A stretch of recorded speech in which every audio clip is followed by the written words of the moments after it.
See, you don't really even need a knife with this meat. It's so tender that, look, I'm just taking a fork, coach is taking a fork. We don't even need a knife. Look at that, how that comes apart. Just like your mom used to make, right? Mm-hmm. Man, I'm mad that I haven't been here.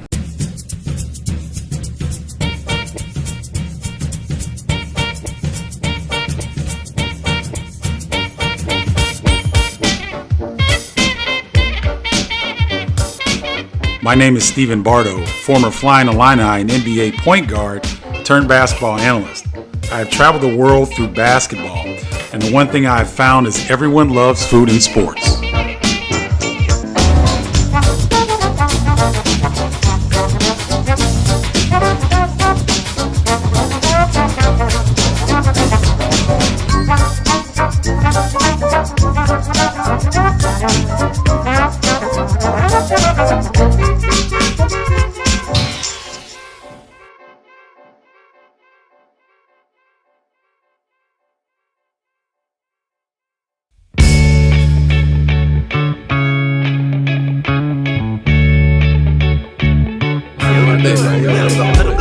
Humble as a mumbo, lapped up in the back, rusty Cadillac, rolling up a jumbo.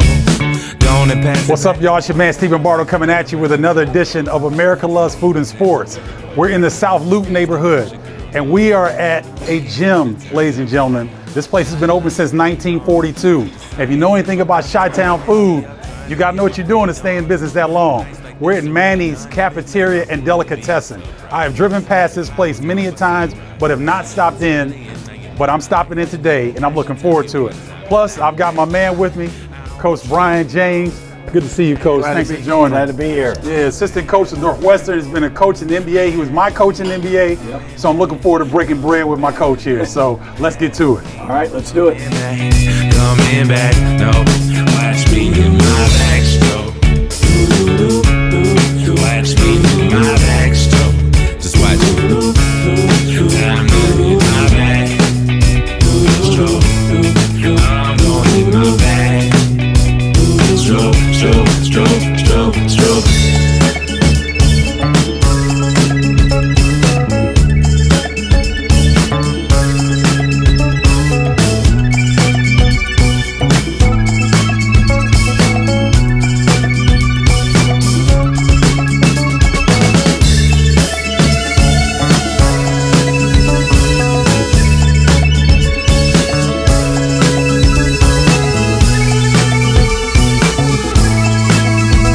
Thank you, sir. Appreciate it.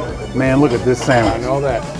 Look at that. Now, I got big hands, guys, so I don't know if I'll be able to wrap my hand around this, but you know I'm going to try.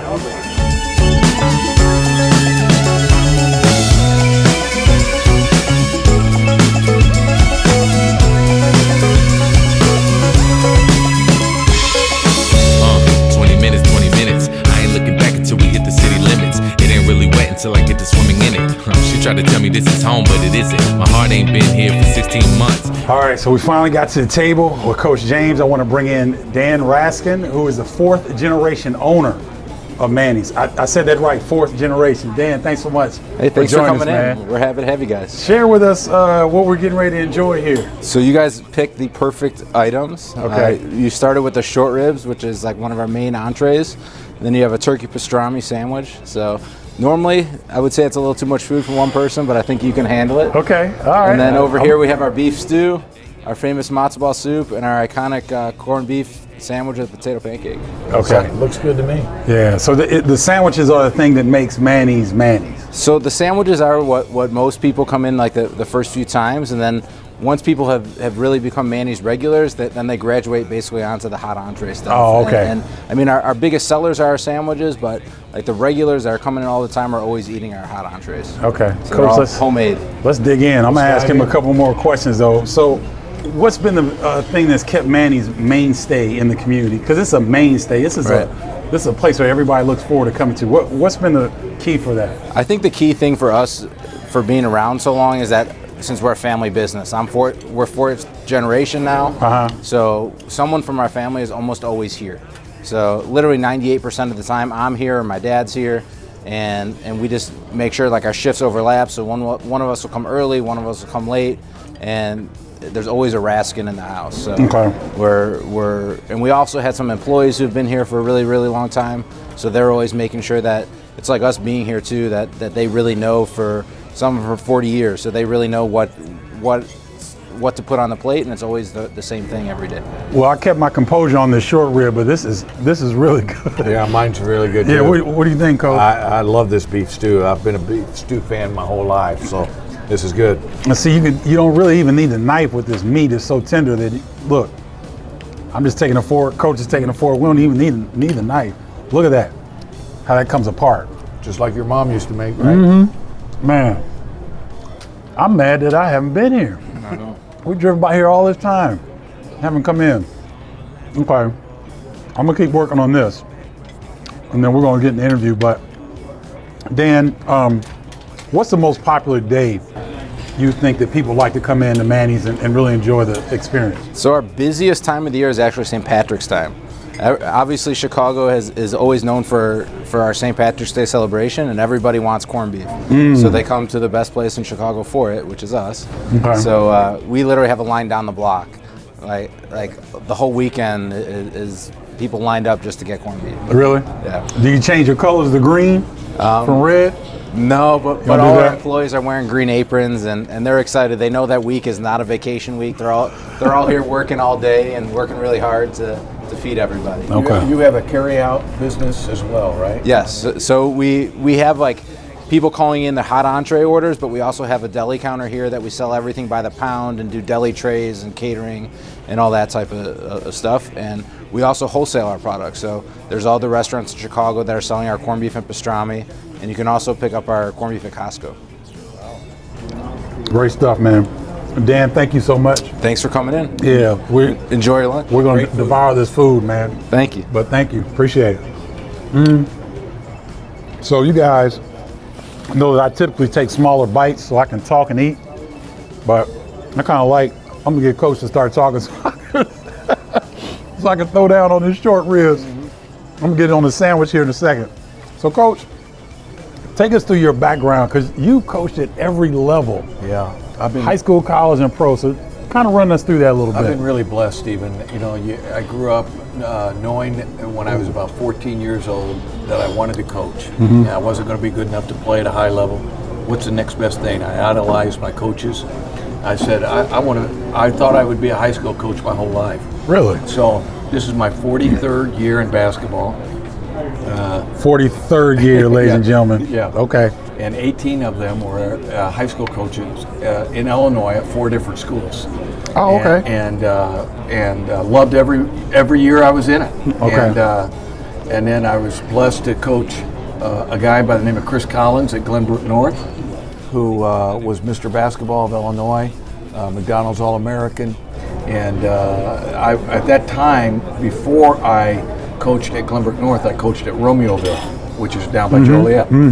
And I became the coach at Glenbrook North, went up there. Chris Collins was a sophomore in high school, so I coached him for 3 years. And then after he graduated, I coached there 3 more years. And then Doug Collins, His father. Chris's dad, knocked on my door and said, I want to talk to you at my house tonight. He said, in 3 days, I'm going to be the head coach and general manager of the Detroit Pistons. I want to know if you want to come with me full time. So go home and talk it over with your family. So I even though I had loved my job, I said, if I don't do this, I'll always wonder what if. And so the next thing I know, I've been in the NBA for 18 years. So 5 different teams. I was blessed to coach you in Detroit. For a short coffee break in Detroit. No, it was more than a coffee break, but you were a good player, and we all know that. I appreciate that. And I was happy to do so. And so I coached Detroit, 3 years in Detroit, 3 years in Toronto. We had in Detroit, we had Grant Hill, Joe Dumars. Toronto, we had a guy named Vince Carter, who we drafted, Tracy McGrady, Charles Oakley. We were really, really good. Antonio Davis and Kevin Willis. And then I went on to Washington and coached a guy by the name of Michael Jordan with Doug again. Yep. Reunited with him. Second coming of Jordan. And he was still our best player at age 39. I coached there 2 years, broadcasted for 2 years after that in Washington, D.C. Then became an assistant coach with the Milwaukee Bucks for 3 years. Worked with Terry Stotts, who's now the Trailblazers coach, and Larry Kostoviak at Utah. and then coached lately in Philadelphia with the 76ers. We were really good and got beat in the second round of the playoffs. That's where we beat Chicago in the first round when Derrick Rose first hurt his knee. I remember that series. In that playoff series. And so I coached in Philly for 3 years, and then ever since then I've been with Chris, and we'll be starting 7 years together at Northwestern. Yeah. Really, really a fun time. Well, you guys do a heck of a job there, because a lot of times in my working with Big Ten Network, I'll go around and talk to coaches, and one of the things that they say about this Northwestern staff, the hardest to game plan for, meaning that Coach James, Coach Collins, they have a playbook that's so extensive that they can put guys in position at any point in the game. And so when you're trying to scout a team like Northwestern, if you don't have 2 or 3 days in advance, or you don't have advanced scouts working on your behalf, it's very difficult to game plan against Northwestern because of the knowledge of Coach James and Coach Collins and what they do. Coach, how much different is the NBA game now than when you were coaching? It seems to be a lot more emphasis on analytics and things of that nature. Not only analytics, but also player development these days is huge in the NBA. That makes sense. I talked to the Bulls management about this about a year ago, because the players are so much younger, Steve. They're not going to college for 4 years. A lot of them aren't. And so player development is key. So those players are in there all summer long working on their fundamentals and gaining knowledge about the game.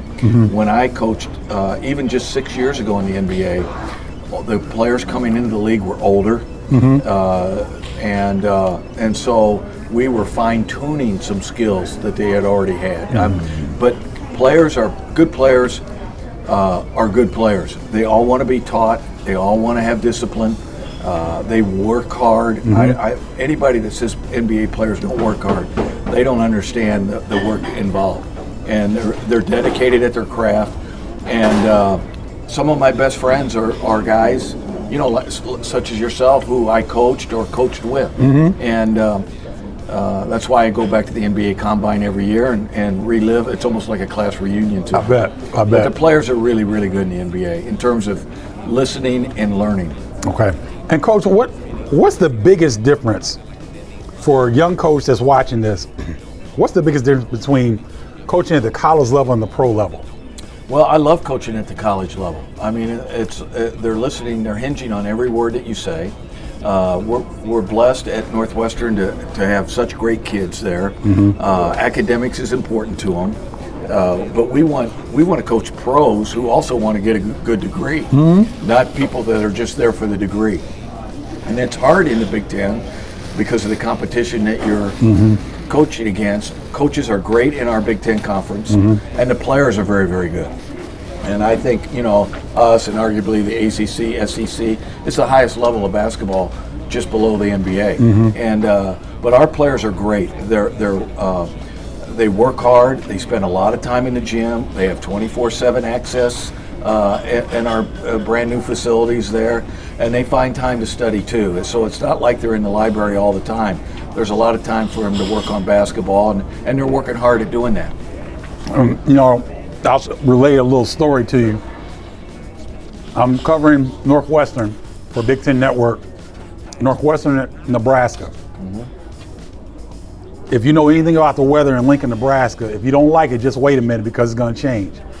So, impending storm coming. And we as broadcasters typically don't like doing this, but every now and then we'll ask a favor. And I go to Coach James and I say, Coach, you know what? It seems like there's a snowstorm coming. I may not be able to get out. Do you think there's room on your plane? So they were nice enough, even after a loss, a tough loss, they were gracious enough to have me ride back with them, save me an extra night in the hotel, save me headache trying to get back to Chicago during a snowstorm. And the classiness of the coaching staff and the young men on that team were something. Because after a loss, I heard zero conversation. These guys were upset that they lost the game. It wasn't like they were in the locker room for 10 minutes and they were upset, then they went back on their phones or their games. These guys didn't say a word on the bus to the airport. They didn't say a word on the plane. They didn't say a word. I rode back to the campus with them. You remember that, Coach? I do. They didn't say a word. because these guys were upset because they didn't take care of business that night. That taught me a lot about this particular program and what they're trying to do and the ways that they're trying to build young men. I was trying to give you a chance to eat. Check out that sandwich. This turkey pastrami is ridiculous. If you can see how it's shredded and how they prepare the meat. What do you think, Coach? Moist. Yeah, great. You didn't see me put anything on it. I didn't put mustard, put mayonnaise, nothing. Doesn't need anything. The food is excellent. So, Coach, talking about that transition or, college and the pro game, we had an example here recently. University of Michigan, John Beilein leaves college and goes to the pros a little bit unexpectedly. For a guy that's as successful, Beilein's he won 4 Big Ten titles. Right. He got to 2 national championship games. He really has a program rolling, but he chose to go to Cleveland Cavaliers. Yeah. Why do you think he did that? I think, and I don't want to speak too much for him. Sure. I know he was, as a lot of coaches in college now, are becoming a little bit frustrated with all the number of transfers going from one program to another. Keep listening now. This is key. Right. Another thing is the grad transfer. If we had 3 of our players all graduate, leave our program, and they were all players who wanted to play more minutes at another school, right? And they are able to do so if they transfer to the right school. Sure. And you can't fault a kid for already getting his degree to do that and playing maybe 1 year somewhere else. Mm-hmm. So there's a huge faction in college that is doing that as well. They don't have to sit out. And then the more people are declaring, more good players are declaring for the NBA draft than ever before. And I think Coach Beilein was going to return all 5 players off a very, very good team, maybe a top 5, top 6 team next year in the country. And 3 of his players elected to go into the NBA draft and probably will not return to college. So, when you have to retool a team every year, especially when they're still underclassmen, it takes a lot out of a coach. And so, the NBA has been knocking on his door for a couple years now. He interviewed for the Pistons job the year before. That's right. And they were quite impressed with his interview. And I think Cleveland Cavaliers got themselves a great coach. Yeah, I do as well, because I'll relay a story about John Beilein. When Mo Wagner was a senior and they were making that run, they got hot all of a sudden. Their plane ran off the runway in preparation. Remember that? Going to the Big Ten Conference Tournament in D.C. It was a couple years ago. They had to play their first game in their practice jerseys. That's great, Coach. You can go back on YouTube and check this out. They caught fire in the Big Ten Conference Tournament, won the tournament, made a run all the way to the NCAA championship game. One of the things that stuck out about John Beilein to me, he was listening to German hip-hop, because that's what Mo Wagner was listening to. Now, John Beilein is 66? Yeah, 65 or 6. 65, 66, but he wants to stay young, like Coach James. These guys understand who they're dealing with. And so I was really impressed with John Beilein's terminology that he uses in practicing in games, because it's a little bit different. Yeah. But you can learn something from him. I love his approach, because he tries to stay young. Another thing about John Beilein is that he's never been anything but a head coach. At every level that he's coached, he's been a head coach. And I did hear a story, Coach James, this is not gonna surprise you. There was this is Dean Cooper. Sure. He was a young up-and-coming guy trying to get in the business. He goes out to New York. He calls a Canisius office. John Beilein is the coach. John Beilein says, okay, you coming in next week, come on through. Let's meet, I'll give you some time, I'll talk with you. So Coach Cooper goes to his parents' house in New York, and his mom says, there was a guy with a funny last name that just called you. And he's like, you talking about Coach Beilein? He said, yes. He called to tell you that he got the job at West Virginia, and he's sorry he's not gonna be in the office to take your visit. Now think about this for a second. This is a head coach going from Canisius to West Virginia. There was a young man that's trying to get into the business. He's up and coming. He was going to take time out for him, but he had presence of mind. He got the job to at least call the guy's parents and tell him that he's not going to be able to make the thing. Isn't that something that sounds like? It does not surprise me. Yeah, that's John Beilein. And our Big Ten Conference is loaded with great coaches who are great human beings too. I mean, you can go start from top to bottom. I agree. And you know, it's the old golden rule: treat people the way you want to be treated. And that's right. how I was brought up. You were brought up. Yep. I've known you since you were 18 years old, so you know that you get a long way ahead in life when you do things like that. I agree. All right, Coach, we're gonna have fun now. Best Big Ten venue besides Northwestern's, because you all have a fantastic venue. I love our venue. It is a mini NBA arena. I agree. And Dr. Jim Phillips and his staff, Brian Baptiste was the organizer behind the building of our building, but our donors did a remarkable job of raising the money and giving us the money to build those facilities.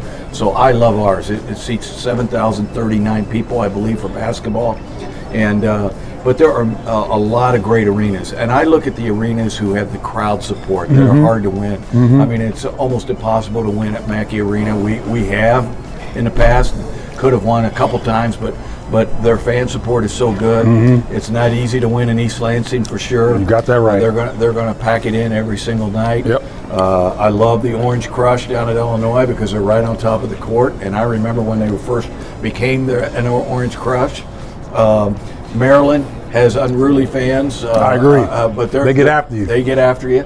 Another, Ohio State, believe it or not, they put the students right behind the visiting bench, so they're going to know more about you than you think. They're Googling your name and knowing what high school you went to, and, you know. So nobody though.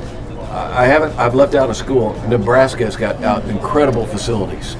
And I have not been in their practice facility, but I hear it's remarkable. The arena is off the chart. Yes, it is. It's the only show in town. But, you know, for all you high schoolers, Northwestern is still the best. I love it. And listen, if you haven't seen a game at Northwestern, get up there and check it out. Coach is not exaggerating. Beautiful, beautiful facility, because there's not a bad seat in the house. And the way that they structured it is, it's really, everybody's really close to the court. Well, I was told this when, you know, we took tour after tour after tour with the people who built the building. And the worst seat in Welsh Ryan Arena, the top row, is equivalent to the front row of the 200 level at the United Center. So basically, if you can imagine, every person sitting at Welsh Ryan is down in the lower level at the United Center. That's a great analogy. So that's how close you are to the court. So it's an outstanding venue. And you know, we have some, you know, the students, where the students sit on the end zones are the only ones that aren't chairback seats, but we have very comfortable seating now. We have the Wilson Club where you can go get something very good to eat if you know, with some of our premier seating. But, you know, there's nothing that, they left no stone unturned. I agree. And our locker room is amazing. And now our practice facility is being built as we speak. Yeah, where the old football facility was. Where the old football indoor 100-yard field was. So that'll be done at some point in time during this next school year. So, we're excited to have all of our facilities done, and now we want to get good players there to play for us. Okay. Well, this is Coach Brian James, assistant coach at Northwestern, former coach of mine at the Detroit Pistons, has been in the game for more than 40 years, and I really want to thank you, Coach. All right, Steve. For coming out, man, and sharing the time, man. Yep. Appreciate it. Great food. Yes, excellent food. You know that I'm thinking about you wherever I go. Yeah, I said I'm thinking about you like coming back. No, that don't mean I'm coming back. You know, I don't live too far from the South Loop, and I've driven past Manny's a number of times and not come in, and that was a mistake. But I will not make that mistake again. The food was great. The service was excellent. I want to give a special thanks to owner Dan Raskin. Also special thanks to Coach Brian James, assistant coach at Northwestern, for joining me in this edition of America Loves Food and Sports. That'll do it from the South Loop. Make sure if you come by Manny's, go in and check it out. You will not be disappointed.